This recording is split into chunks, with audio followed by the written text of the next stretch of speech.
Morning student. S block और S block periodic table में हम लोग S P D and F उनके बारे में कुछ बेसिक इंफॉर्मेशन हम लोग स्टडी कर रहे हैं। तो एस ब्लॉक के लिए हम लोग लास्ट क्लास कैसे डिफाइन किया जाता है, कौन कौन एलिमेंट एस ब्लॉक में आते हैं, 1A group, alkali metal, alkaline earth metal, ये सब हम लोग डिस्कस कर चुके हैं 11th क्लास के लिए, 12th क्लास के लिए भी, और नीट, आईटी मेन और आईटी एडवांस के लिए। इनऑर्गेनिक हम लोग फिर से डिस्कस करेंगे। जो offline classes Sunday to Sunday हम लोग पढ़ते हैं ना, उसमें भी हम लोग इनऑर्गेनिक पढ़ेंगे। ये तो बस एक फंडामेंटल जो बेसिक डेफिनेशन एस ब्लॉक का और जनरल नॉलेज का कई चीज़ें। तो पॉइंट ए हम लोग डिस्कस कर चुके हैं कि कैसे आप पहचानेंगे कि एटम्स एस ब्लॉक का है कि नहीं, alkali metal, alkaline earth metal, वो सब हम लोग डिस्कस कर चुके हैं। Now second point B. तो एस ब्लॉक में ये हम लोग जानते हैं 1A और ये 2A, हम लोग ये पढ़ चुके हैं। ये है लिथियम और सोडियम, पोटेशियम, रुबिडियम, सीजियम और फ्रांसियम। ये स्टार लगाना है। एटॉमिक नंबर होता है 87। नाउ यहाँ है बेरिलियम और मैग्नीशियम, कैल्शियम, स्ट्रेंशियम, बेरियम और रेडियम। रेडियम है 88, यहाँ पे स्टार लगाना है। यह है एस ब्लॉक एलिमेंट। कुछ एक्स्ट्रा मैं अगर चाहिए मुझे तो ये बोरन और यहाँ पे एल्युमिनियम और सिलिकॉन, मैं कुछ एक्स्ट्रा ऐसे भी लिख दे रहा हूँ। मेरा तो एस ब्लॉक इतना ही है। एस ब्लॉक तो आप जानते हैं कि यही है एस ब्लॉक। हम लोग का एस ब्लॉक तो बस इतना ही है, 1A एंड 2A। दो मैंने एक्स्ट्रा ऐसे लिख दिया है, आप जानते हैं ये एस ब्लॉक इतना ही है। 2-3 एलिमेंट मैंने पी ब्लॉक का भी लिख दिया है। इसलिए लिखा है कि इनमें एक सिमिलर डायगोनल पेयर होता है, ये एक रिलेशन होता है, इनमें डायगोनल पेयर का रिलेशन आता है, इनमें डायगोनल पेयर रिलेशन आता है। इसलिए इस ब्लॉक में ये 6 इधर हो गए और 6 इधर हो गया, 12 हो गया और 3 मैंने एक्स्ट्रा लिया है, 12, 13, 14, 15। अब हमें 15 क्वेश्चन चाहिए, छोटे छोटे क्वेश्चन, हर एक एलिमेंट के बारे में कुछ न कुछ आप इंफॉर्मेशन बताएंगे जो हमें केमिस्ट्री में पढ़ना है, फिजिक्स में पढ़ना है या देखा हुआ हम लोग को। तो कुछ न कुछ इंफॉर्मेशन हर एक के बारे में डिस्कस करते हैं।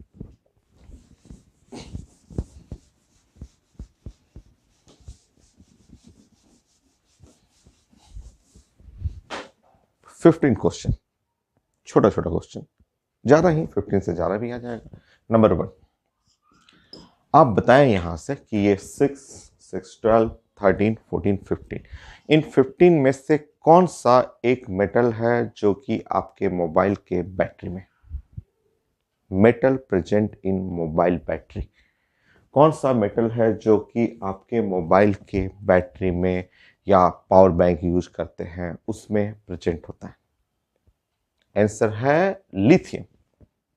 Lithium ion battery, secondary cell, rechargeable cell, उसको रिचार्ज कर लेते हैं हम लोग, ठीक है। तो lithium present in lithium ion battery. तो जनरल नॉलेज का चीज़ें, ये कुछ जनरल नॉलेज का चीज़ें हम लोग स्टडी करेंगे। तो हर एक के बारे में कुछ न कुछ जो हम लोग घर में देखा हुआ है वो चीज़ें बात कर रहे हैं। तो ये है लिथियम प्रेजेंट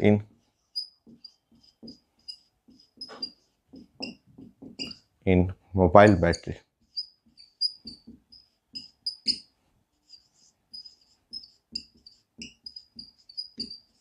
ये बैटरी को हम लोग बोलते हैं lithium ion battery.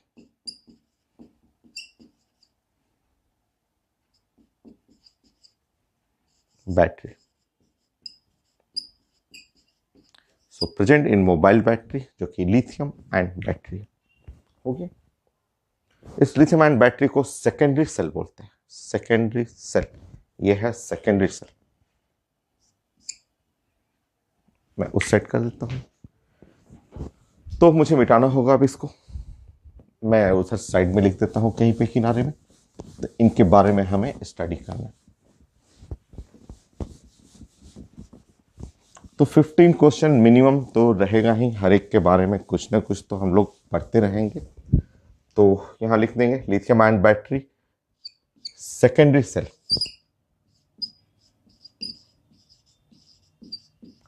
Secondary cell कहेंगे, या सेकेंडरी सेल को रिचार्जेबल सेल बोलते हैं, जो रिचार्ज हो जाता है, ये रिचार्जेबल सेल।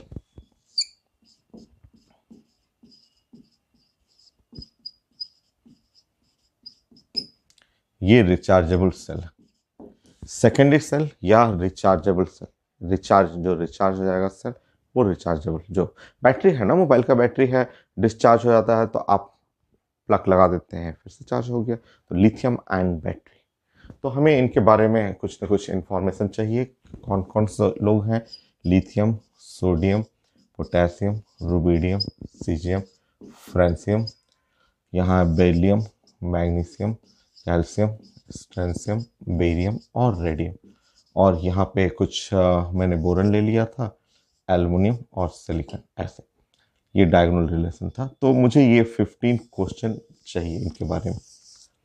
हर एक लोग से कुछ ना कुछ इंफॉर्मेशन हम लोग को कलेक्ट करना है। तो लिथियम प्रेजेंट इन मोबाइल बैटरी, लैपटॉप का बैटरी है, पावर बैंक में रहेगा, जिसमें बैटरी को लिथियम आयन बैटरी बोलते हैं। सेकेंडरी सेल या रिचार्जेबल सेल। नेक्स्ट क्वेश्चन है कि इसमें से कौन सा मेटल है जो हम लोग खाएंगे तो ब्लड प्रेशर बढ़ जाता है? कौन सा मेटल है जिसको खाते ही बीपी बढ़ जाएगा, एक्स्ट्रा होने पे, एक्सेस अमाउंट होने पे ब्लड प्रेशर बढ़ा देता है? General knowledge. सोडियम। सोडियम जो होता है ब्लड प्रेशर को बढ़ा देता है। नमक, जो बहुत ज़्यादा नमक लोग खाते हैं उनमें ब्लड प्रेशर बढ़ने लगता है।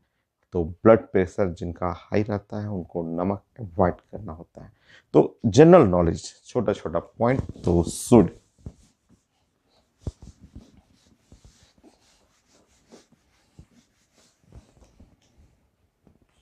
Second,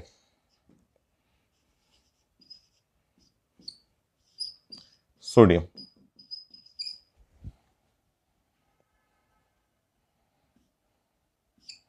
increases blood pressure.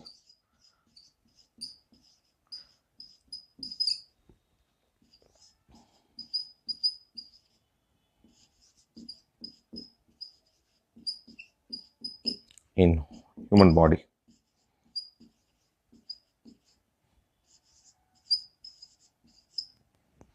Present in salt,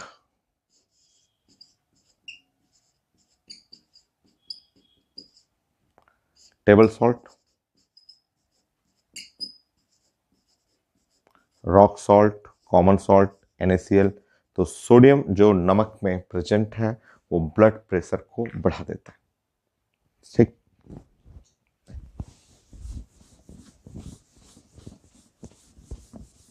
सब छोटा छोटा जनरल नॉलेज का देखिए। Sodium, lithium, sodium, potassium, rubidium, caesium, francium तो रेडियोएक्टिव है। और ये सारे मेटल जो होते हैं इनके बारे में छोटा छोटा इंफॉर्मेशन ये कि कोई भी मेटल, लिथियम और sodium, potassium, rubidium and caesium, ये जो मेटल हैं, अगर आप इनको पानी में डालेंगे, अगर इनको आप स्टोर करके ऐसे पानी के अंदर आप डाल देंगे, तो स्पेशली सीजियम जो है या रुबिडियम, पोटेशियम, सीजियम, अगर ये मेटल को, अगर अल्कली मेटल को हम लोग वाटर में डालते हैं तो वाटर में डालते ही तुरंत फायर पकड़ लेता है। फायर पकड़ेगा, ठीक है, आग पकड़ लेता है, ये तुरंत आग ऐसे पकड़ लेगा। ये जैसे ही आप डालते ही ये फायर। सीजियम तो एक्सप्लोसिव होता है, पूरा बम की तरह ब्लास्ट कर जाएगा, पूरा कंटेनर को भी एकदम ब्लास्ट करा देगा। तो ये सीजियम, रुबिडियम काफ़ी एक्सप्लोसिव होते हैं, बट ये अल्कली मेटल जैसे ही पानी में डालेंगे तो पानी में डालते ही फायर, आग आ जाएगा, ठीक है। तो इस आग को बुझाना होता है, ठीक है। जनरली जो है आग, कहीं भी आग लगता है तो बुझाने के लिए लोग क्या करते हैं, पानी डालते हैं, ठीक है। बट अल्कली मेटल 1A का जो फायर होता है वो पानी से नहीं बुझेगा।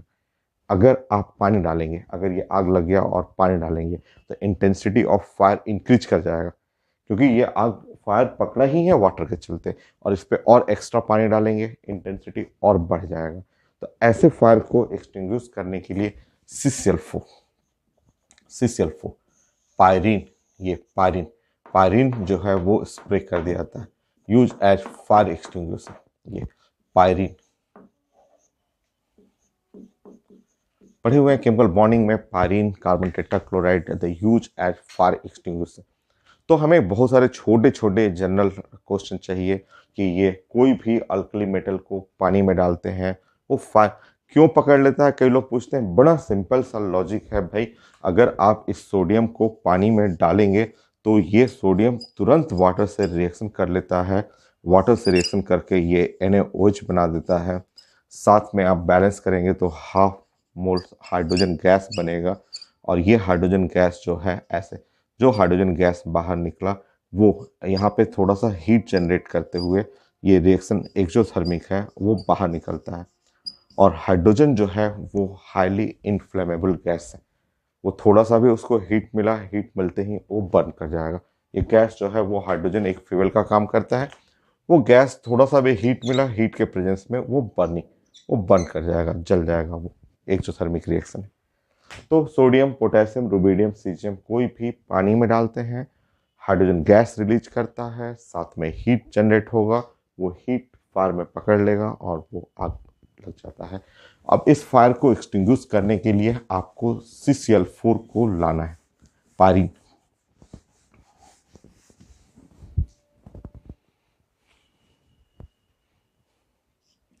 CCl4 इसको हम लोग पढ़ते हैं पायरीन, और कार्बन टेट्राक्लोराइड भी कह सकते हैं।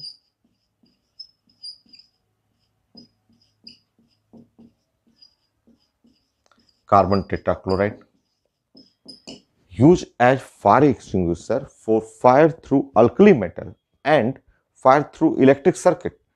शॉर्ट सर्किट हो जाता है, कई बार घर में शॉर्ट सर्किट हुआ, शॉर्ट सर्किट में वायर गर्म हो जाता है, उससे भी आग लग जाता है।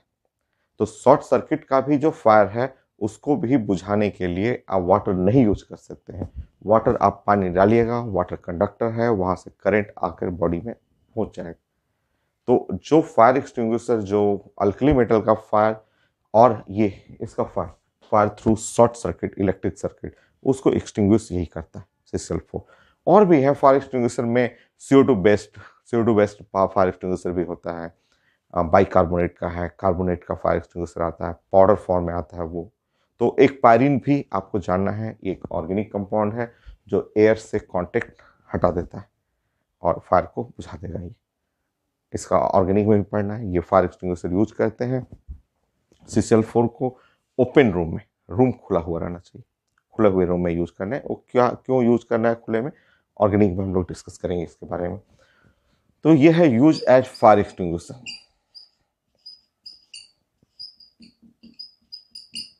Extinguisher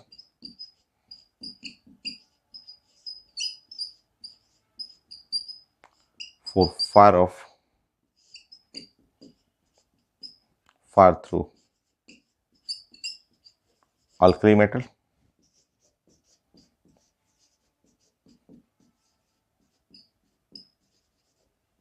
and electric circuit, fire through electric circuit।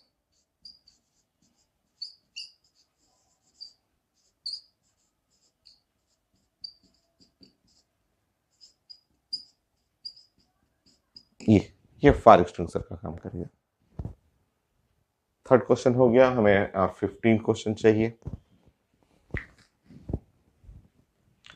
तो एक्चुअली सोडियम में पढ़ा रहा था, तो मैं सोचा कि सोडियम के बारे में सब कुछ आपको सिखाते चलो कि सोडियम को अगर पानी में डालते हैं तो वो आग लग जाएगा, फायर पकड़ लेता है, और उस फायर को आप वाटर से एक्सटिंग्विश नहीं करना है। वो वाटर से डालने पे वाटर से एक्सटिंग्विश करिएगा तो वो इंटेंसिटी फायर का बढ़ जाएगा। आपको पायरीन आपको यूज करना है। सोडियम का तो बहुत सारा एप्लीकेशन है जो हम लोग को जानना है और आगे भी पढ़ना है कई दूसरे टॉपिक में।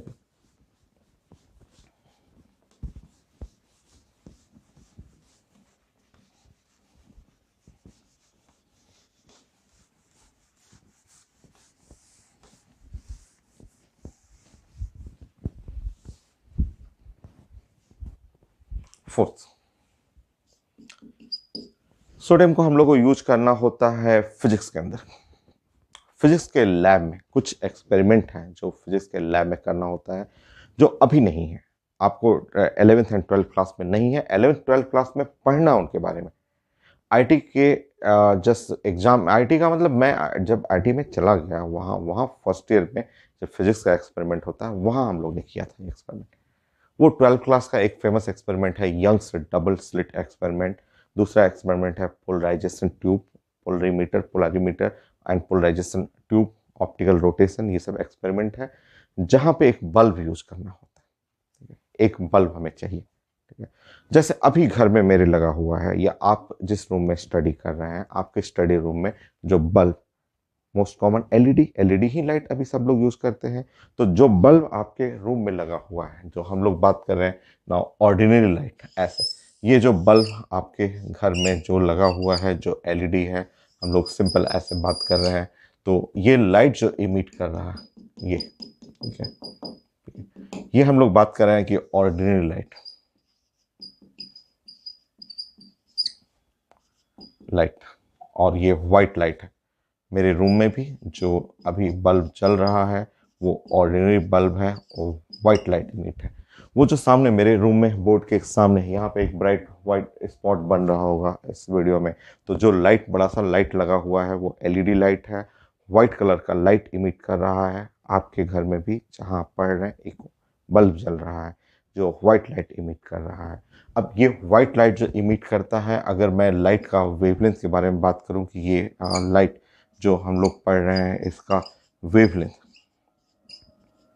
इस लाइट का मैं आपसे बात करूं कि वेवलेंथ ऑफ लाइट, तो ये जो लाइट का वेवलेंथ है ये 4000 और एंगस्ट्रॉम टू लाइट करेगा और 7800 एंगस्ट्रॉम पे।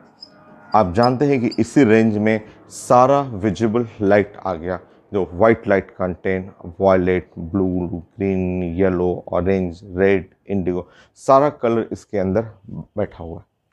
तो जिस कलर हम लोग जानते हैं कि वाइट लाइट के अंदर सारे कलर के कंपोनेंट होते हैं, जिसको हम अगर प्रिज्म से पास करेंगे वो स्प्लिटिंग होता है। ये तो 9th और 10th क्लास में भी हम लोग पढ़े हुए थे। तो इस लाइट से, जो ये लाइट आपका है, इसके अंदर जो होता है कितने वेवलेंथ है, तो इसमें इस रेंज से इस रेंज के बीच में मैथमेटिक्स में अगर मैंने एक रेंज दिया है, यहाँ रेंज दिया है, तो इनफाइनाइट, इनफाइनाइट नंबर, ठीक है, नंबर ऑफ वेवलेंथ, ये एक दो नहीं है, इनफाइनाइट नंबर ऑफ वेवलेंथ है। इस दोनों डिजिट के बीच में इनफाइनाइट वेवलेंथ है।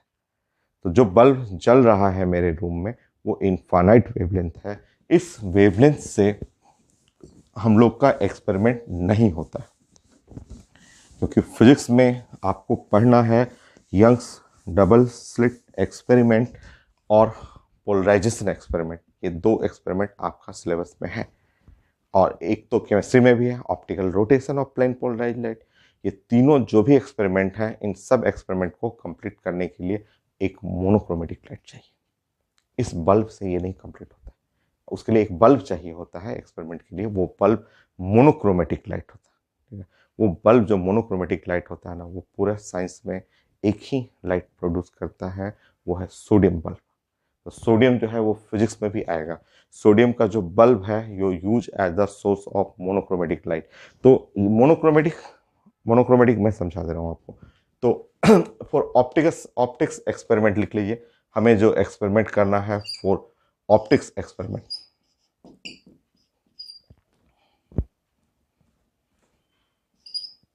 एक्सपेरिमेंट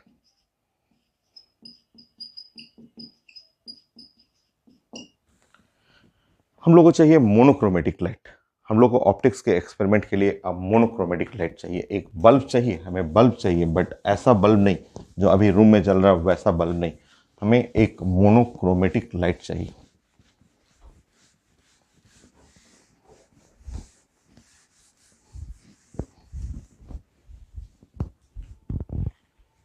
हम लोग को चाहिए एक मोनोक्रोमेटिक लाइट।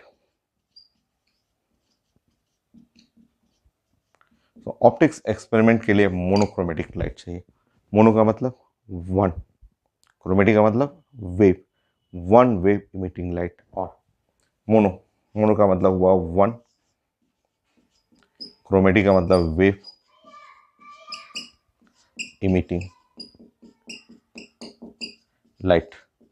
तो सिर्फ एक वेव इमिट करने वाला लाइट, जैसे अभी जो बल्ब है जिसका व्हाइट स्पॉट यहाँ बन रहा है, उस बल्ब के अंदर इनफाइनाइट वेवलेंथ है, एक दो नहीं लाखों करोड़ों वेवलेंथ है, जिससे हमारा एक्सपेरिमेंट नहीं होगा। मुझे एक ऐसा बल्ब चाहिए जिसमें से सिर्फ एक वेव इमिट हो, ओनली वन वेव इमिट करे। जिसमें से वन वेव इमिट करेगा उसको साइंस में मोनोक्रोमेटिक लाइट, मोनो का मतलब होता है वन, क्रोमेटिक का मतलब वेवलेंथ, वन वेवलेंथ वाला लाइट। ऐसा लाइट साइंस में या लैब में जो हम लोग यूज करते हैं, मैं कर चुका हूँ experiment, Young's double slit experiment, polarisation experiment, optical rotation, सब मेरा किया हुआ है। और आप भी करेंगे जब आप हायर क्लासेस में जाएंगे, या तो आईआईटी में जाइए या ग्रेजुएशन में आप जब जाते हैं, तो उस केस में सिर्फ एक ही बल्ब हमें यूज करना होता है, सोडियम बल्ब। बोलते हैं हम लोग लैब में जाके कि सोडियम का बल्ब दीजिए, बट एक्चुअली बल्ब वही होता है जो पुराना बल्ब हम लोग घर पे यूज करते थे। पुराने बल्ब में ये टंगस्टन का फिलामेंट लगा रहता था, बल्ब वही है, वही टंगस्टन का फिलामेंट वाला ही बल्ब है, बस इसमें भर दिया गया है सोडियम का वेपर। सोडियम का वेपर इसमें भर देना है। जैसे ही सोडियम का वेपर आप भरेंगे यहाँ पे, तो सोडियम वेपर में ये ऐसे पूरा आपका वेपर यहाँ पे भर जाएगा सोडियम का। और वो सोडियम का वेपर भरते ही जब ये बल्ब गर्म होगा, क्योंकि टंगस्टन फिलामेंट पुराना वाला बल्ब जब गर्म होता था तो लाइट इमिट करता था, तो जैसे ही गर्म होगा सोडियम उससे टच करेगा और यहाँ से ये वेवलेंथ इमिट करना शुरू कर देता है।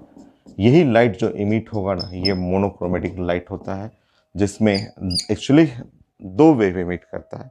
मैंने यहाँ लिख दिया है वन वेव लाइट, बट इतना क्लोज होता है ना दोनों वेवलेंथ कि उसको एक ही माना जाता है।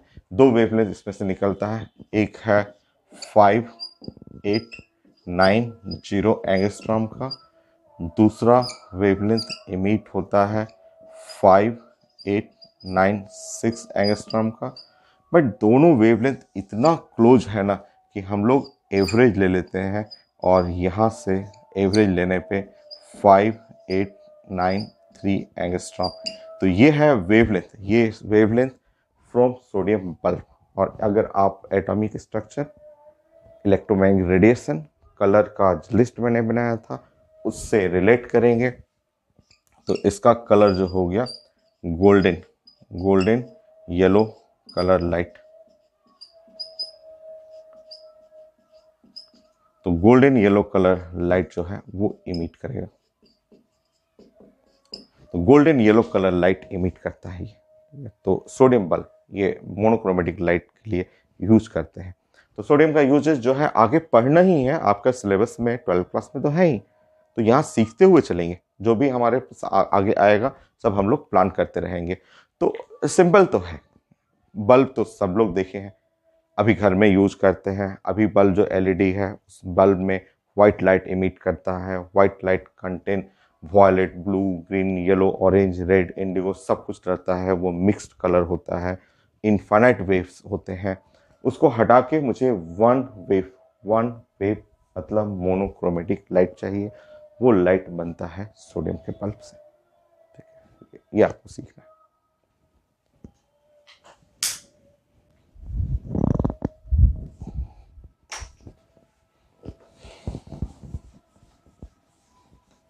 और यहाँ से कुछ दूसरे टॉपिक के लिए भी प्लान बनाते रहेंगे।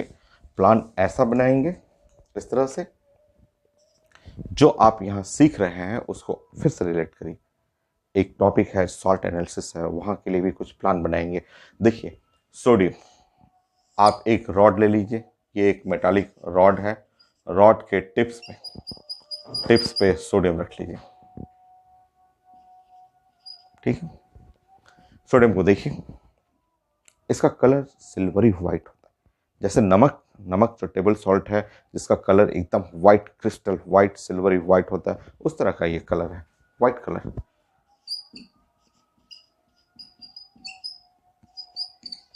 Silvery white. बट अब यही सोडियम जो है, ये जो टिप्स पे रखे हुए हैं सोडियम, यहाँ पे जो आपने टिप्स पे रखा है सोडियम, ठीक है, हीटिंग करिए। चलिए हीट करते हैं। हीट करेंगे और इसको बोलते हैं साइंस का फ्लेम टेस्ट। जब हीटिंग करेंगे, इसको हीट करते हैं, तो हीट करने पे यह है फ्लेम टेस्ट, इसको बोलते हैं फ्लेम टेस्ट। ठीक है, ये हीट करने पे आप फ्लेम टेस्ट, ये पढ़ना आपको सॉल्ट एनालिसिस में जानना है कि मेटल का फ्लेम टेस्ट गर्म करते हैं। तो जब गर्म करेंगे, देखिए रिलेट करिए इस टॉपिक को उससे, फिजिक्स को केमिस्ट्री से, केमिस्ट्री को सॉल्ट एनालिसिस से रिलेट करिए। टंगस्टन फिलामेंट, पुराना बल्ब, अभी तो घर में एलईडी सब जगह, सारा जगह एलईडी लगा हुआ है, बट पहले का बल्ब होता था उसमें ट्रांसपेरेंट फिलामेंट दिखता था। ठीक है, और हम लोग जब जलाते थे तो वो एकदम लाल हो जाता था। बट पुराना बल्ब में इलेक्ट्रिसिटी बहुत कंज्यूम होता था, एक एक बल्ब, छोटा छोटा बल्ब आता था, 100 वाट का होता था। अभी तो मेरे इस रूम में लगा हुआ है, तो ये सामने बहुत ज़्यादा ब्राइट लाइट इमिट करने वाला बल्ब है, 20 वाट का है। इतना बड़ा अगर मैं पुराना वाला बल्ब लेता तो वो 500 वाट तक चला जाता।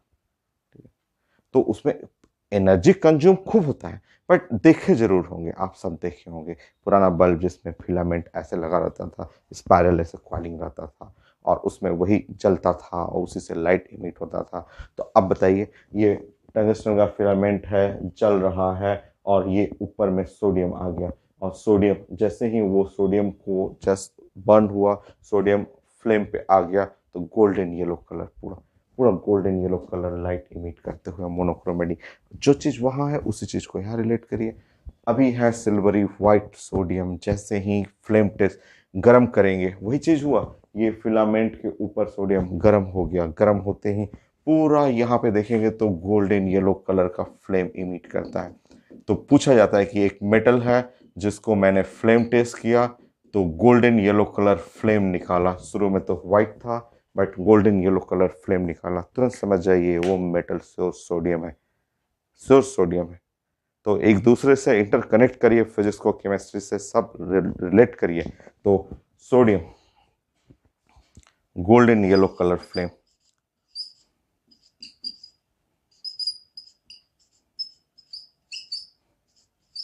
Colour flame,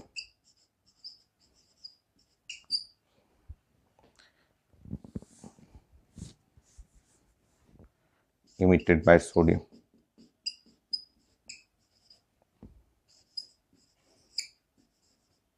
in flame test।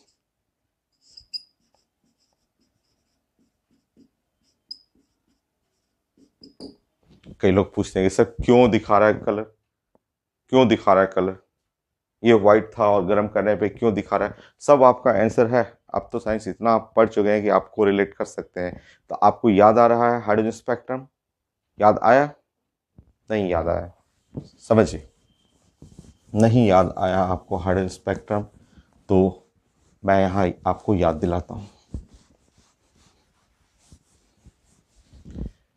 Sodium बैठा है, ये सब बातें आगे भी कर लेंगे हम लोग। सोडियम बैठा है, इसका first orbit, second orbit, third orbit, यहाँ 2 इलेक्ट्रॉन बैठे हुए हैं, यहाँ पे 8 इलेक्ट्रॉन बैठे हुए हैं, 1 2 3 4 5 6 7 8, और 1 इलेक्ट्रॉन यहाँ बैठा हुआ है, यह है वैलेंस इलेक्ट्रॉन।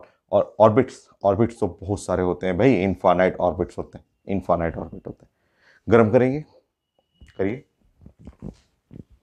इस सोडियम को गर्म करना है। हाइड्रोजन स्पेक्ट्रम देखिए याद आ जाएगा सब आपको, हाइड्रोजन स्पेक्ट्रम, इसको गर्म करना है। ठीक है, गर्म करेंगे। Heat is a form of energy, आपने सोडियम को एनर्जी दिया है। ठीक, ये एनर्जी कौन लिया, इस एनर्जी को लिया ये वैलेंस वाला इलेक्ट्रॉन, जैसे ही आपने गर्म किया इस एनर्जी को ये वैलेंस इलेक्ट्रॉन ले लिया ऐसे। अब वैलेंस इलेक्ट्रॉन लेकर के इलेक्ट्रॉन जो होगा वो एक्साइट हो जाएगा। Hydrogen spectrum, Lyman series, Balmer series, Paschen series, Brackett, Pfund, Humphrey, ये जैसे ही एनर्जी मिलेगा इलेक्ट्रॉन को, वैलेंस इलेक्ट्रॉन भागेगा, वो भागा, ऐसे भागा। ये वैलेंस इलेक्ट्रॉन जितना ज़्यादा एनर्जी दीजिएगा वो उतना ज़्यादा ऊपर तक जाएगा, बट रुकेगा नहीं। जैसे हाइड्रोजन स्पेक्ट्रम में पढ़ते थे कि इलेक्ट्रॉन को पैसा मिला, पैसा मिला, इलेक्ट्रॉन एक्साइट हो गया, भागा, घर छोड़ के भागा, बट जैसे ही पैसा खत्म हो जाएगा घर वापस आएगा, रिटर्न करेगा, घर वापस आएगा तो बहुत सारे लाइंस इमिट करता है, Lyman series, Balmer series, Paschen series, Brackett series, Pfund, Humphrey, और उसमें से बाल्मर कलर निकलते हुए आता है, Lyman series in ultraviolet, Balmer in visible, Bastian in infrared पढ़ा हुआ है। तो इलेक्ट्रॉन वो सब हाइड्रोजन स्पेक्ट्रम का था, बट कॉन्सेप्ट वही है कि इलेक्ट्रॉनिक ट्रांजिशन होगा तो कलर इमिट होगा। ये भाग तो गया एनर्जी लेकर के, बट वहाँ रुकेगा नहीं, घर वापस लौटेगा। घर वापस लौटने के लिए बहुत सारा रूट ट्राई करेगा, और यही रास्ते में आते वक्त कलर इमिट करता है। तो हर क्वेश्चन, हर जो आप मन में सोच रहे हैं, हर का सलूशन है। आप तो इतना साइंस पढ़े हुए हैं कि सब एक दूसरे से कोरिलेट कर सकते हैं। हो गया। नेक्स्ट पॉइंट, मैं तो अभी सोडियम पे ही रुका हूं। लिथियम हो गया, सोडियम हो गया, अभी मैं सोडियम पे और बातें करूंगा आपसे। है तो ये टॉपिक जनरल नॉलेज का, मैंने बताया कि फंडामेंटल कुछ बेसिक पॉइंट्स हम लोग डिस्कस करेंगे, कहीं ना कहीं देखा हुआ, सुना हुआ, या आगे सुनेंगे। सोडियम, सोडियम का तो और जगह साइंस में बहुत यूज है। 12th class, radioactivity, nuclear reactor, sodium. चलिए प्लान करते हैं सोडियम का।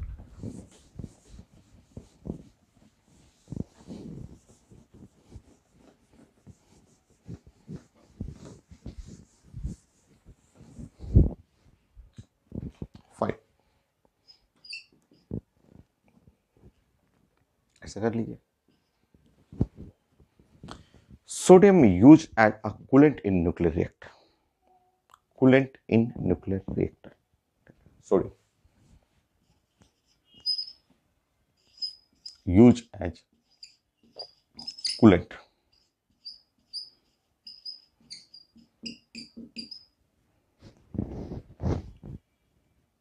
in nuclear reactor.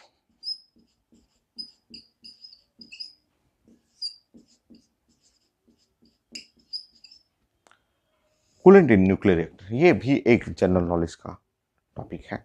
तो सोडियम यूज करते हैं कूलेंट इन न्यूक्लियर रिएक्टर।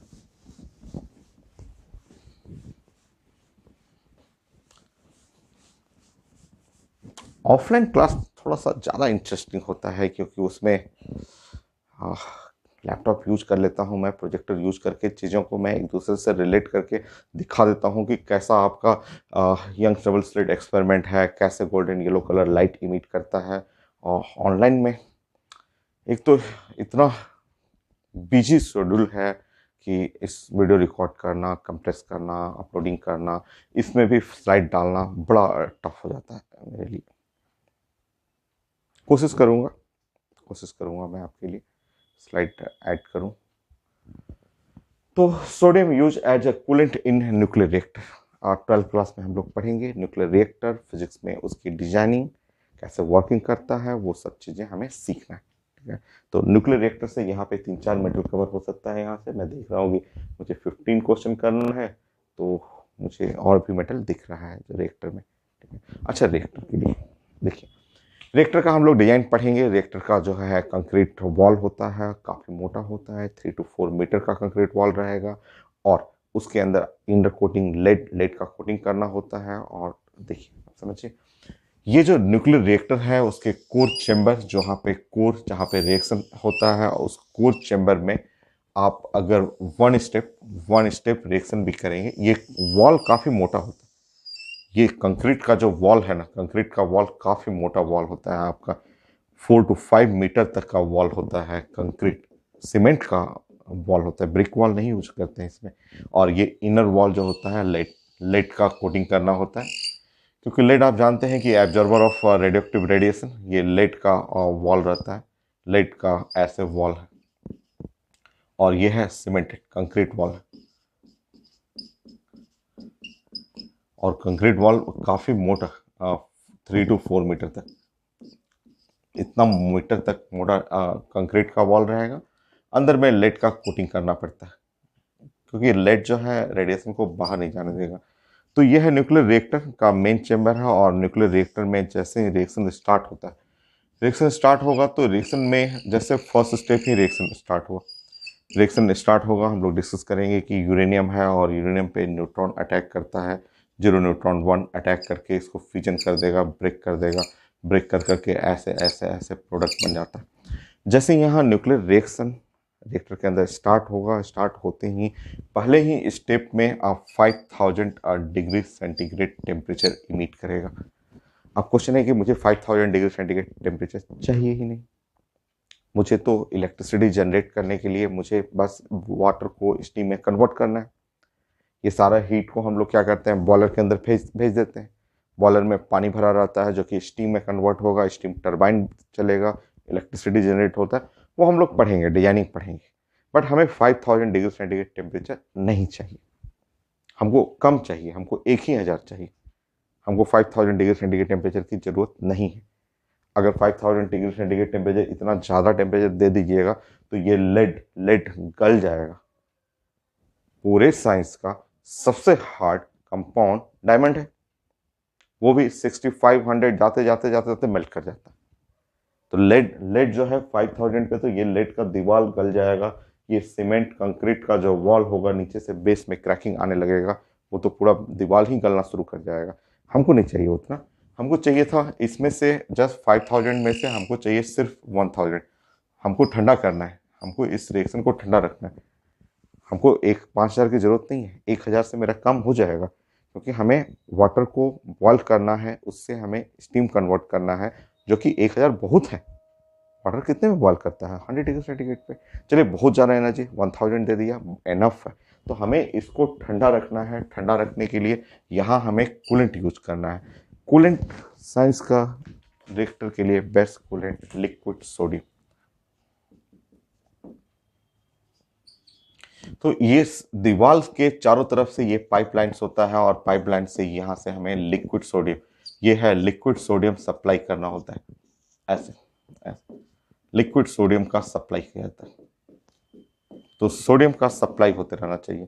ये पाइपलाइन से लिक्विड सोडियम यहाँ से पास करते रहेगा। Liquid sodium use as coolant. Sodium जो है उसका जगह प्लीज ऐसे लिख दीजिएगा कि यहाँ से liquid sodium use as coolant. Coolant ये तो पूरा पाइपलाइन से ऐसे सप्लाई होते रहता है, यहाँ मोटर से चलते रहेगा, और पूरा रिएक्टर के अराउंड जो होता है वो सोडियम का फ्लो होते रहेगा, ताकि वो टेम्परेचर को एब्जॉर्ब करे, वो हीट को एब्जॉर्ब करे और रिएक्टर को ठंडा रखे। तो लिक्विड सोडियम हम लोग को पढ़ना है कि use as coolant in nuclear reactor. तो रिएक्टर में ये कूलेंट का रोल प्ले करता है। अगर इसका सप्लाई रुका, लिक्विड सोडियम का सप्लाई रुका, टेम्परेचर बढ़ना शुरू हो जाएगा। टेम्परेचर 1000, 2000, 3000, 5000 तक जाएगा, और 5000 टेम्परेचर जाने पे ये लेड का दीवार गल जाएगा। सीमेंट का जो दीवार है क्रैकिंग होने लगेगा। धीरे धीरे क्रैकिंग होते होते उसका जो वॉल है, बेस है, वीक होते होते गल जाएगा। आपको पता है एटम बम कितनी जगह ब्लास्ट हुआ है? सबको पता है, 2 जगह। जो 1945 second world war, Hiroshima and Nagasaki, 2 जगह, यही ना? 3 जगह ब्लास्ट हुआ एटम बम, 3 जगह ब्लास्ट हुआ। एक ब्लास्ट हुआ था रसिया में। रसिया का पार्ट, रसिया पहले सोवियत यूनियन था, उसमें डिवाइड हुआ। डिवाइड होने के बाद एक जो उसका पार्ट बना यूक्रेन। यूक्रेन का जो एक शहर है चेरनोबिल सिटी, उस शहर में हुआ क्या था कि उनका एक रिएक्टर, न्यूक्लियर रिएक्टर में इसी सोडियम का जो सप्लाई जो था, ये जो लिक्विड सोडियम का सप्लाई जो कूलेंट था, उस सप्लाई स्टॉप हो गया था। ये इंसिडेंट है 1986 का, 1986। तो वहाँ पे क्या हुआ कि इस लिक्विड सोडियम का सप्लाई रुक गया, स्टॉप हो गया, पता नहीं चला। और जब जैसे ही सप्लाई रुका, टेम्परेचर बढ़ना शुरू हुआ रिएक्टर का टेम्परेचर बढ़ते बढ़ते जैसे ही वो 5000 क्रॉस किया टेम्परेचर, तो ये पूरा वॉल जो गलना शुरू कर गया, और पूरा रिएक्टर ऐसे बेस, जो उसका बेस है वो बेस ही गल गया। रिएक्टर पूरा निकल करके बाहर चला है, और एक बार रिएक्टर का ये बेस ऐसे टूटा, कोई भी दीवार टूटा, it's nuclear reactor just like atom bomb. उस शहर में रहने वाले सारे लोग का डेथ हो गया था। छोटा शहर था, नियरली जो डाटा आता है ऑफिशियल डाटा कि 10,000 नियरली लोग का डेथ हुआ था। ये इंसिडेंट है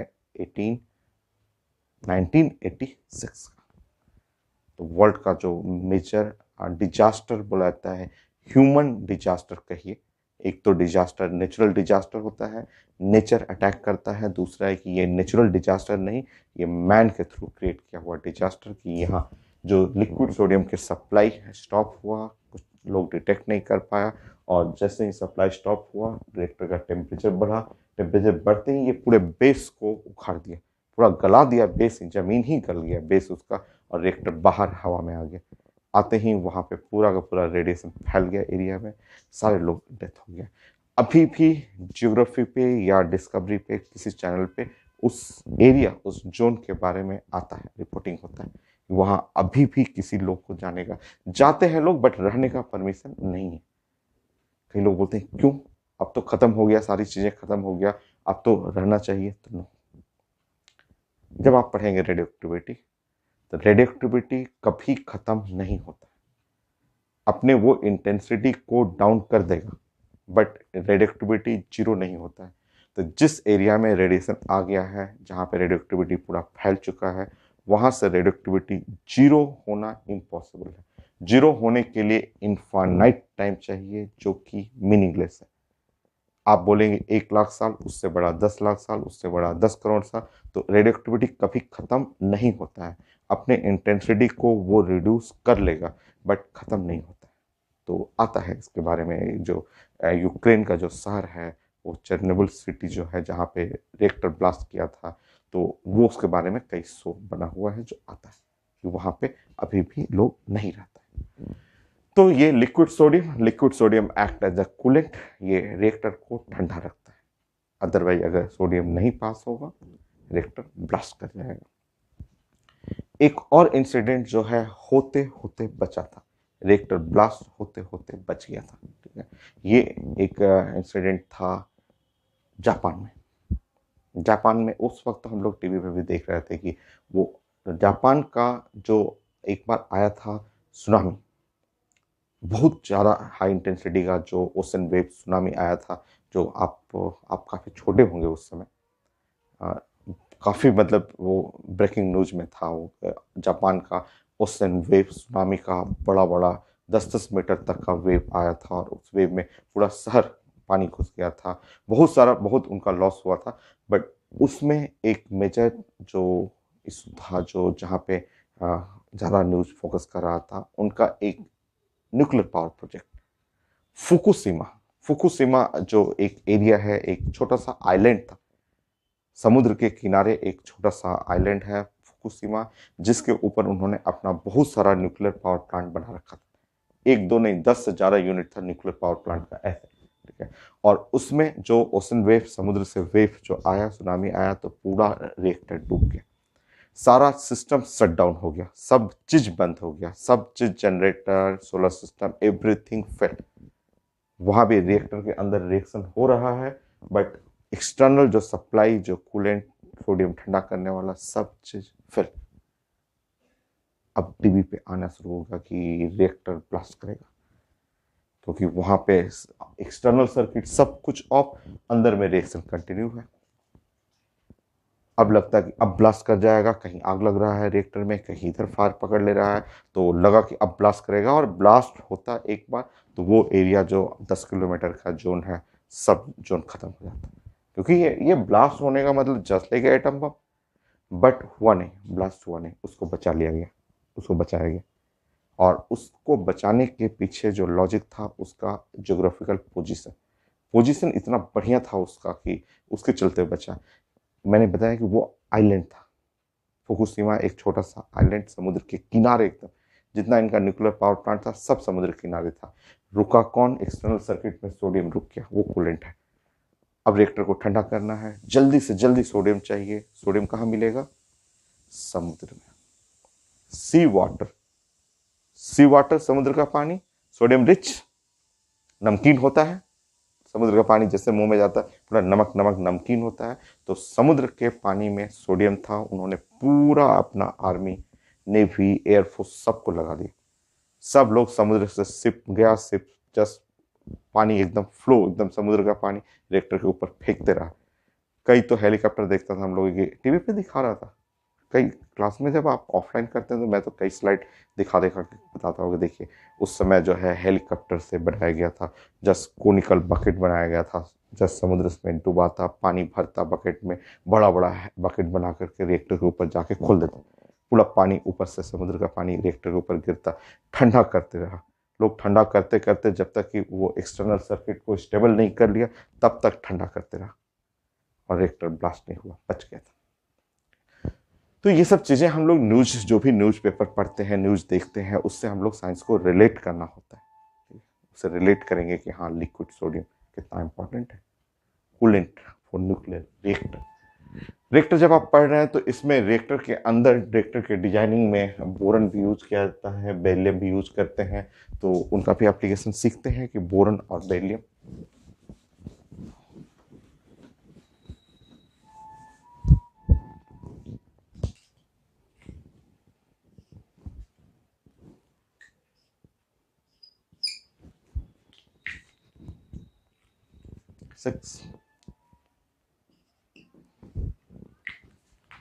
बोरन मैं समझाता हूँ, रिएक्टर में बोरन भी यूज किया जाता है।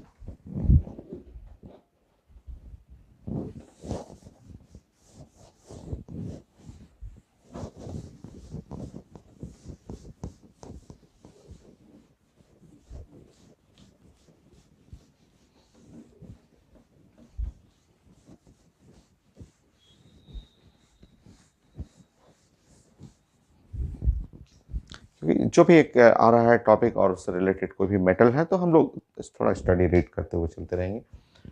तो यह है रिएक्टर। रिएक्टर का जो मेन रिएक्शन होता है जो आपको पढ़ना है एटम बम में, ये यूरेनियम 92 और 235। मैं डिजाइनिंग सिखाऊंगा, रिएक्टर का डिजाइनिंग हम लोग पढ़ेंगे। और ये है 0, न्यूट्रॉन 1, और ये न्यूट्रॉन स्लो न्यूट्रॉन है, वो जाके इस पर अटैक करता है। स्लो स्पीड रखना होता है इसका, और इस पर अटैक करेगा। जैसे इस पर अटैक करेगा, यहाँ बनेगा बेरियम, क्रिप्टन 36, 92, और यहाँ बेरियम 56, 141, और यहाँ 3 न्यूट्रॉन हुआ।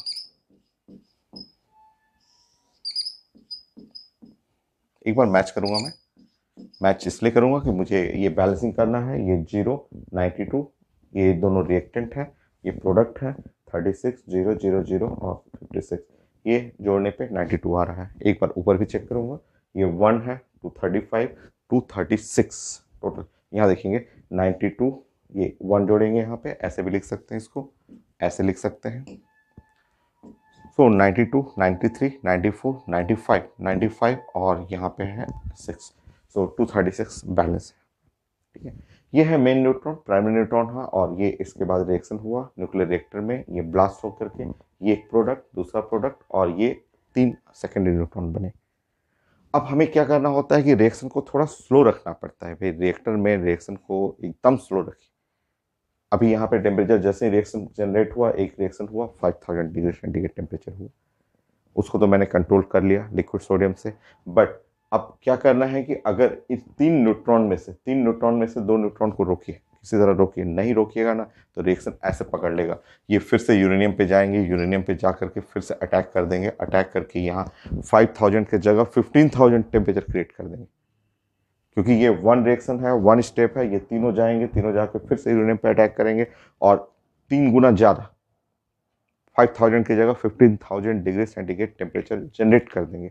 हमको नहीं चाहिए, 5000 ही मेरे लिए बहुत है, नहीं चाहिए। तो नहीं चाहिए तो रोकिए ना भाई इस रिएक्शन को। ये जो 2-3 बने हैं न्यूट्रॉन में, एक्स्ट्रा न्यूट्रॉन, इनको रोकिए। रोकने का तरीका है कि यहाँ पे आपको यूज करना है ऐसे, कुछ रॉड लगाइए। रॉड लगाना है आपको बोरन का या कैडमियम का, ऐसे ये बोरन एंड कैडमियम रॉड, ये ऐसे बहुत सारे रॉड ऐसे गिराइए।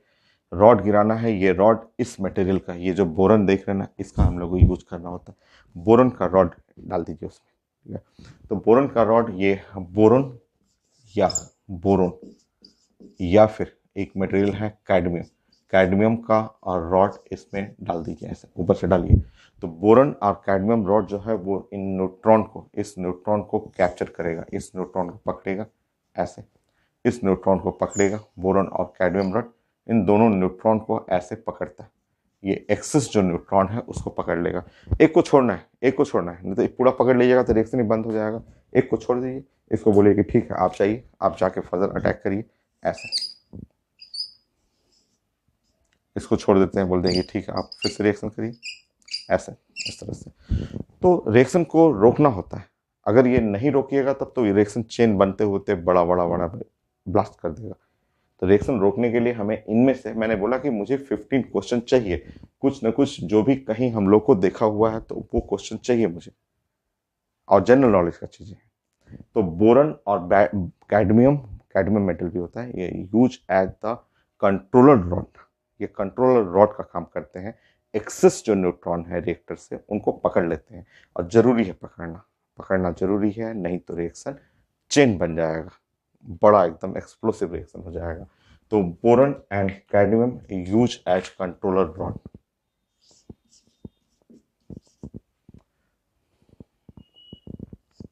बोरन रॉड और cadmium rod use as controller rod.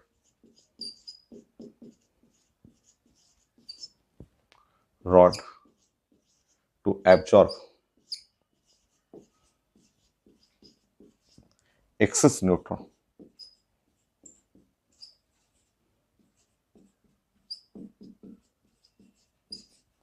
from reactor।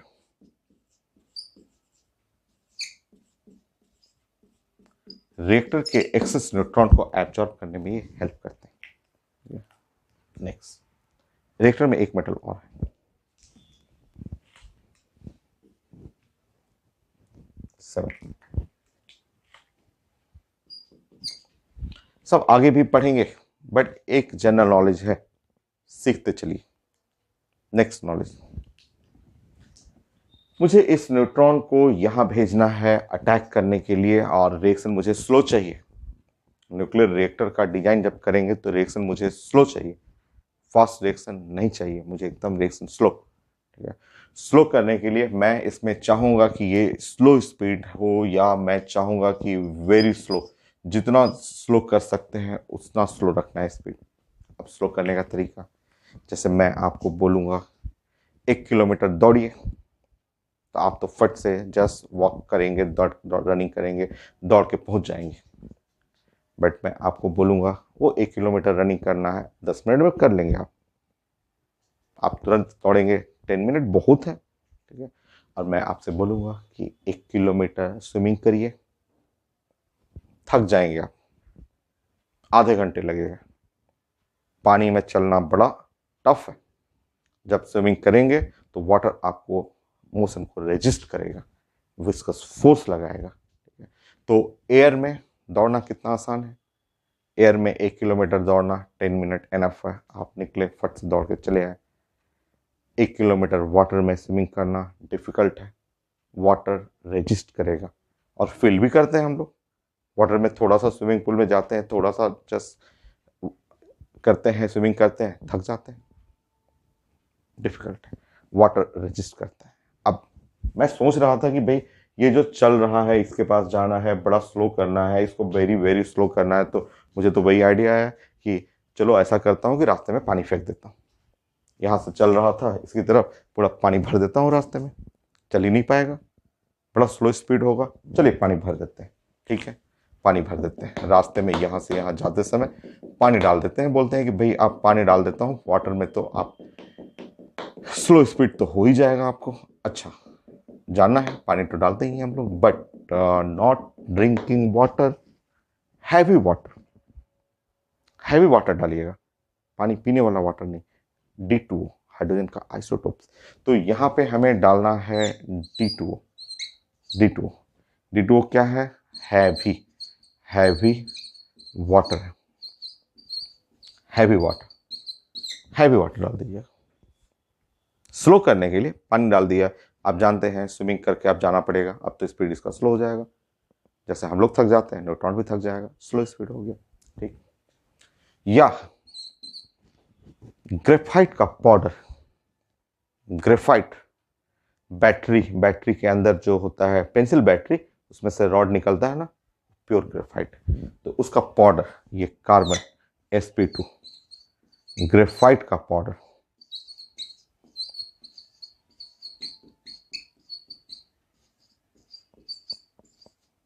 या फिर बेरिलियम का पाउडर, बेरिलियम एक और आया मेटल इसमें से। तो न्यूक्लियर रिएक्टर से हमें 3 मेटल मिला, एक तो सोडियम का यूज सीखा हम लोग ने, बोरन का यूज, और बेरिलियम, बेरिलियम बेरिलियम का पाउडर। तो ये यूज एज मॉडरेट, ये तीनों लोग जो है ये, और beryllium powder.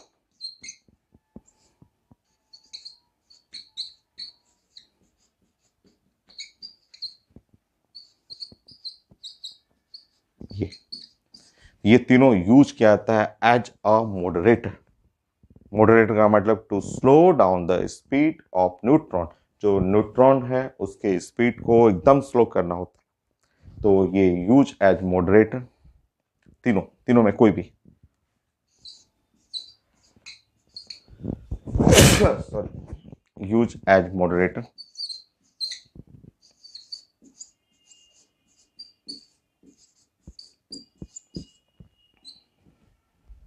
To slow down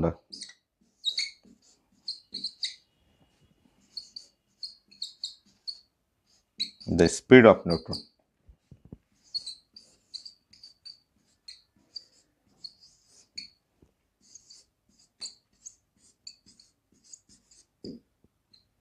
to slow down the speed of neutron, neutron का स्पीड हमें स्लो डाउन करना है, उसके लिए इनमें से कोई भी बेस्ट तो है हैवी वाटर डाल दीजिए, नहीं तो आप कार्बन पाउडर मिक्स कर सकते हैं, और बेरिलियम पाउडर भी एक ऑप्शन है।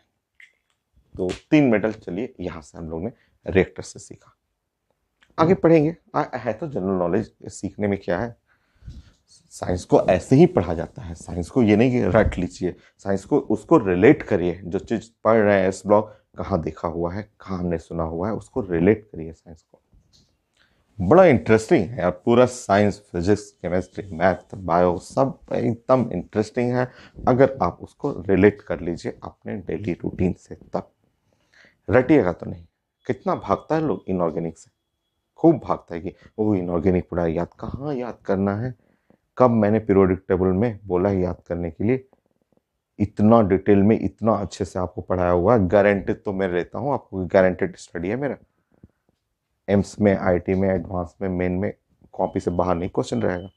और कब मैंने याद करने के लिए बोला, फिजिक्स पढ़ा रहा हूँ, केमिस्ट्री पढ़ा रहा हूँ, मैथ पढ़ा रहा हूँ, कब मैंने कोई भी सब्जेक्ट में बोला कि आप याद कर जाइए, हर एक को रीजन एक्सप्लेन करता हूँ। तो वो है तरीका पढ़ने का, आप अगर उसको रिलेट करिए अपने लाइफ स्टाइल से, तो देखिए सब खूब अच्छे से, खूब मज़ेदार है, पढ़ने में भी मज़ा आता है, पढ़ाने में भी मज़ा आता है। तो ये हुआ हम लोग के 7 8 पॉइंट, 15 क्वेश्चन तो करेंगे ही, और उससे ज़्यादा भी जाएगा 15।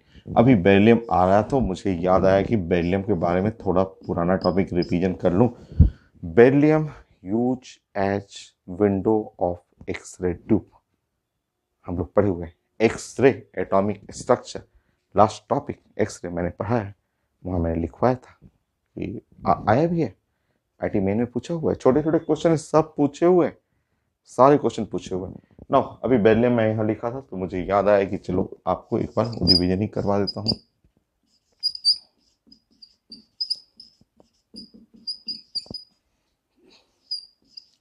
Use as window of X-ray tube due to very high ionization energy, ionization energy,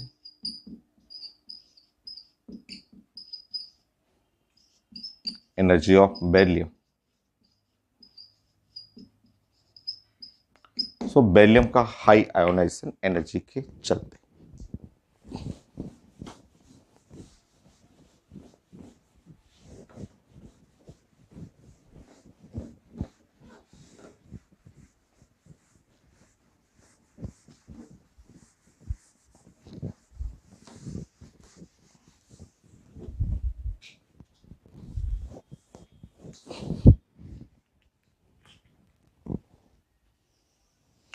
सब लोग हम लोग जानते हैं, ये हम लोग पढ़ चुके हैं कि बेरिलियम है, ये 4 है और 9 है, ये हम लोग जानते हैं। तो बेरिलियम का इलेक्ट्रॉनिक कॉन्फ़िगरेशन 1s2 और 2s2 ऐसे। आप ऐसे ड्राइंग करेंगे इस तरह से, और आप प्लान करेंगे कि एक तो है स्मॉल साइज, छोटा है ना बेरिलियम, तो बेरिलियम है स्मॉल साइज।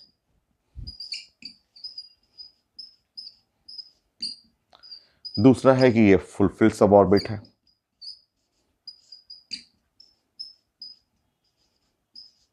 सब ऑर्बिट है, इसके चलते ये स्टेबल हुआ, और स्टेबल होने के चलते इसका हाई आयोनाइजेशन एनर्जी होता है ऐसा। तो इसी प्रॉपर्टी के चलते बेरिलियम को हम लोग window of the X-ray tube पढ़े हुए हैं। X-ray high penetrating power, high ionisation power, तो एक्सरे जब जाएगा रास्ते से तो सबको पेनिट्रेट करते हुए इलेक्ट्रॉन निकालते हुए जाता है, एक्सेप्ट बेरिलियम। बेरिलियम से निकलना टफ है। देख लीजिए, छोटा सा साइज है, स्मॉल साइज। आप बना लीजिए ना, एक्सरे ट्यूब तो पढ़े हुए हैं आप, ऐसे बना लीजिएगा। एक्सरे ट्यूब है क्या आपका? पढ़ा तो हुआ है आपका। ऐसे मेटल बना लीजिएगा, ये है मेटल, ये है हार्ड मेटल,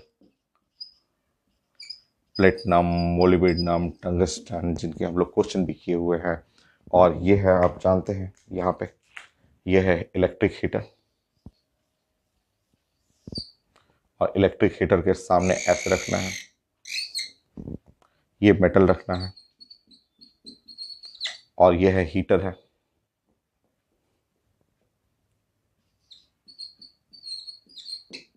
यहाँ से इलेक्ट्रॉन इमिट करेगा, बहुत सारे इलेक्ट्रॉन निकलेंगे, और इलेक्ट्रॉन ये जो निकल रहे हैं इलेक्ट्रॉन, ये फ्लो ऑफ इलेक्ट्रॉन जो है ऐसे, ये इलेक्ट्रॉन जाके इस पे हिट करेंगे। तो हम लोग पढ़े हुए थे कि कैथोड रे, जैसे ही कैथोड रे इंसिडेंट करता है ऐसे, ये रे को कैथोड रे बोलते हैं हम लोग।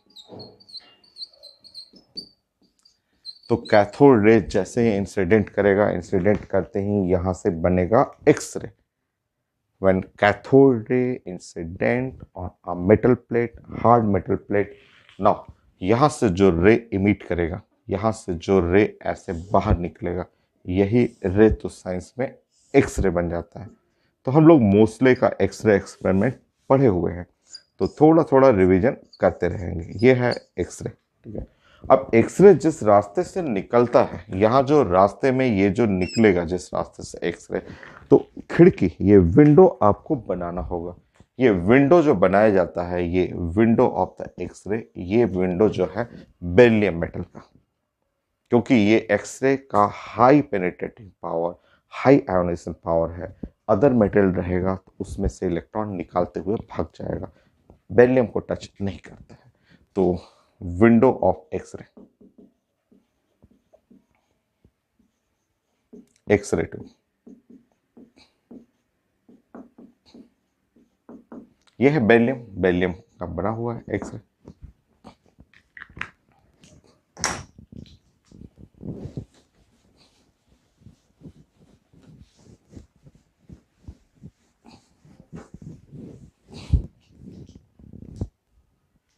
नाइन, लिथियम हो गया, सोडियम हो गया, पोटेशियम। पोटेशियम जो है वो फूड में, पोटेशियम को बहुत ज़्यादा यूज नहीं है, बट जो हम लोग डेली फूड लेते हैं, डेली फूड में जैसे मीट हो गया, मिल्क हो गया, पोटैटो हो गया, बनाना हो गया, फ्रूट्स में, उसमें पोटेशियम रहता है, ठीक है। तो यहाँ पे लिख लेंगे नॉन 9 पोटेशियम।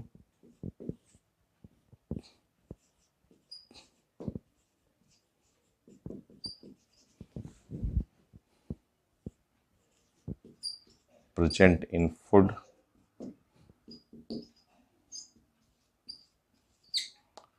फूड में जैसे कि पोटैटो,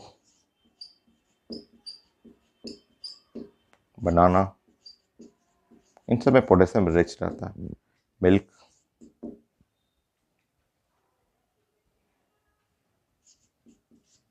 मीट में है, any type of meat, fish, सब में पोटेशियम रहेगा, प्रेजेंट होता है।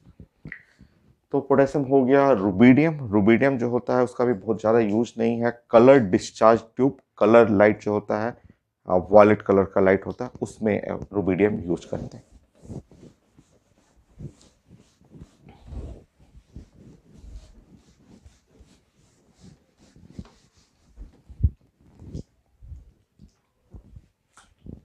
Tin, RB, rubidium.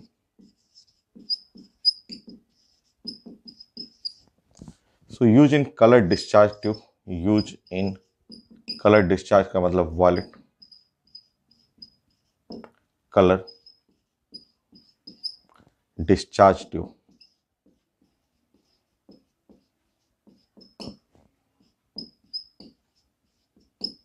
और ट्यूबलाइट में वॉयलेट कलर ट्यूबलाइट में यूज करते हैं।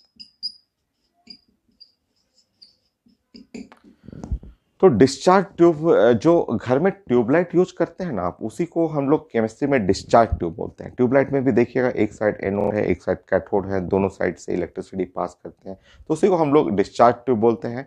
तो जैसे व्हाइट ट्यूबलाइट हुआ, अगर उसमें कलर्ड ट्यूबलाइट करना है, तो अगर वॉयलेट कलर चाहिए तो रुबीडियम डाल दीजिए, रुबीडियम का वेपर फिल कर दिया जाता है।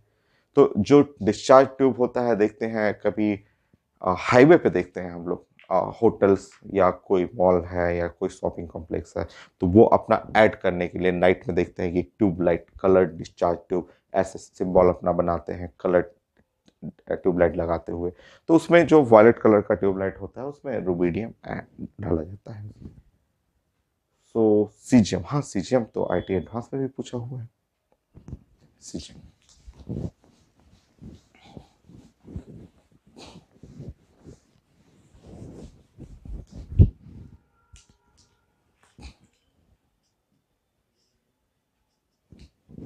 Eleven, caesium.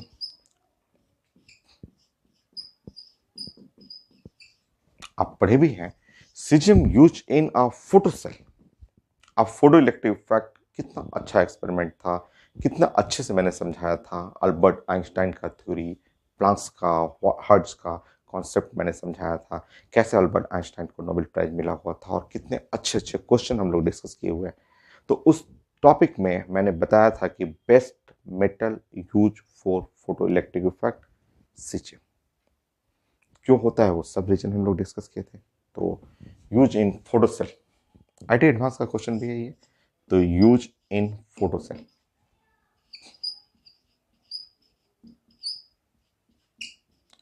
which work on photoelectric effect, on photoelectric effect,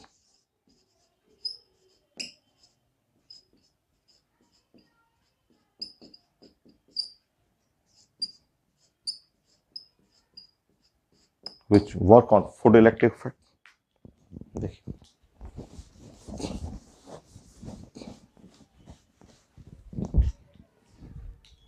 तो हम लोग पढ़े थे सीजियम, जो सीजियम मेटल होता है उसका लैटिस कुछ ऐसा, इस टाइप से लैटिस मिलेगा। यह है सीजियम प्लस हुआ, और यहाँ पे हो गया आप फ्री इलेक्ट्रॉन। यह है इसका lattice, lattice of caesium, caesium का लैटिस है। और जब इस पे लाइट आता है तो यहाँ पे इजिली इमिट इलेक्ट्रॉन, ये फोटो इलेक्ट्रिक इफेक्ट। जैसे यहाँ पे कोई भी लाइट, सनलाइट या जस्ट ट्यूब लाइट, बल्ब का लाइट, तो यहाँ से तुरंत इलेक्ट्रॉन इमिट करता है। तो लो आयोनाइजेशन एनर्जी, और सीजियम का जानते हैं कि ionisation energy very very low, पूरे पीरियोडिक टेबल में सबसे लोएस्ट आयोनाइजेशन एनर्जी है। तो यही है फोटो सेल। तो easily emit electron,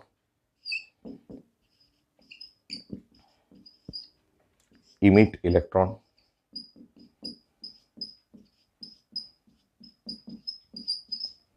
through light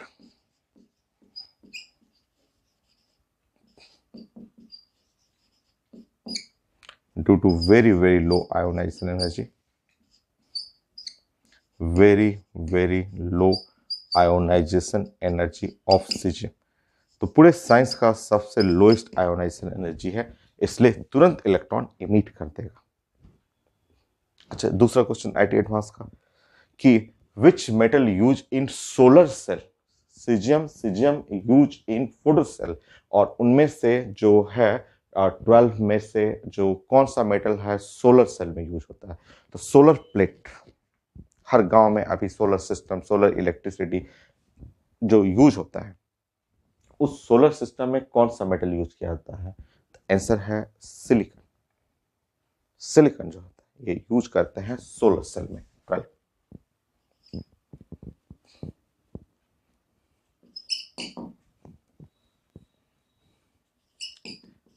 ये भी आईटी एडवांस का क्वेश्चन है, यूज इन सोलर सेल।